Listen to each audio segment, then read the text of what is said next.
되돌릴 수 없는 선택의 길. 김영중. 오늘 또 75억여 직립보행을 하는 생명들이 호흡하는 지상에서는 별의별 수많은 삶의 양상들이 곳곳에서 펼쳐지고 있을 것이다. 얽히고 설킨 인간 관계는 이상하리만큼의 묘한 심리가 작동하면서 특이한 간사함을 간직하고 있다. 10번 잘해줬다가 어쩌다가 저지른 한 번의 실수를 기억하면서 등을 돌리는 경우가 허다하니 말이다. 지난날의 좋았던 기억보다는 한 번의 서운한 언행에 곡해하고 실망하면서 뒤돌아서는 게 인간들이다. 다툼이나 오해가 있을 때 먼저 손을 내밀 수 있는 용기를 가진 사람은 세상을 여유 있게 잘 살아가는 슬기를 지녔다고 할 수 있다.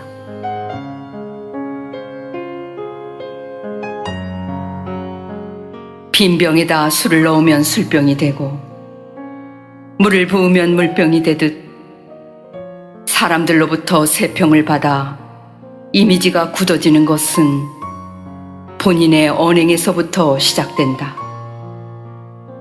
매사에 불평만 한다거나 시기와 질투를 일삼거나 과다한 욕심을 부리면서 주위에 있는 사람들의 흉만 보고 다니는 사람의 인품을 높이 살 사람은 그리 많지 않을 것이다. 그런 사람은 자기는 매사에 우월한 것처럼 행동을 하지만 세상 사람들에게 손가락질을 당하는 것을 모르고 살아가는 불쌍하고 우매한 사람이다. 예로부터 남을 험담하는 사람은 가까이 하지 말라고 했다. 다른 곳에 가서는 나에 대한 험담도 할 수 있을 테니까.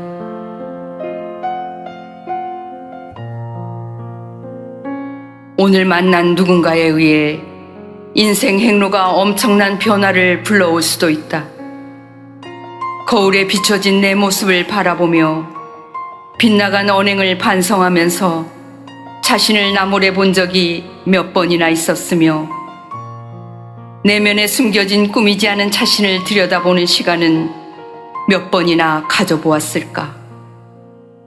결단력과 좋은 인간성을 가졌으나 미남의 모습과는 조금은 거리가 있었던 링컨 대통령은 나이 40이 넘으면 자기 언행에 책임을 져야 한다는 의미 있는 말을 남겼다. 우리들은 날마다 새로운 것들과 만나면서 미처 의식을 못한다. 평생을 일했던 곳에서 세월의 무게를 이겨내지 못하고 정년퇴직이라는 수료증을 받아주는 그 모습은 존경스러우면서도 서글픈 일이라 아니할 수 없을 것이다. 모두가 알고 있는 세계 3대 악처였다고 불리는 그 유명한 크산티페의 폭풍 같은 잔소리에도 의연했던 소크라테스가 제자들과 함께 자연이 아름다운 모습으로 풍성하게 익어가는 어느 가을날 사과 농장길을 거닐고 있었다. 제자들이 인생이란 무엇이라고 정의를 해야 합니까? 라고 물었을 때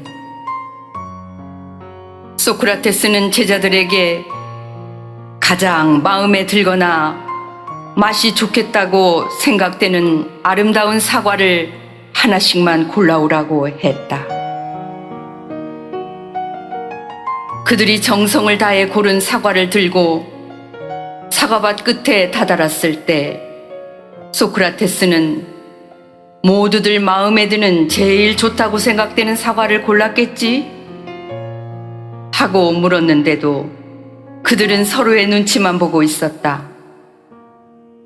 제자들에게 왜 자기가 선택한 사과가 만족스럽지 못하느냐?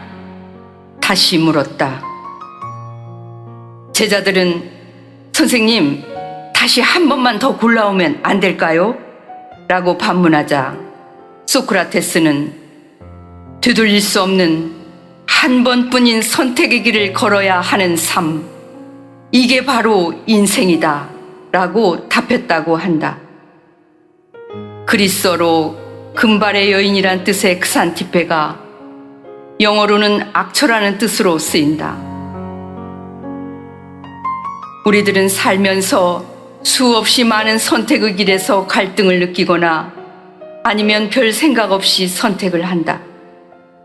그런데 살다 보면 옳고 마음에 든 것을 선택했을 때는 그리 큰 문제가 없겠지만 어느 순간 무심코 선택한 길이 어긋났을 때의 책임은 자신의 몫일 수밖에 없다. 자신이 겪고 있는 모든 불행은 능력의 한계를 벗어난 얄궂은 운명의 장난이거나 아니면 과욕이 부른 선택의 잘못에서부터 비롯된 것이다.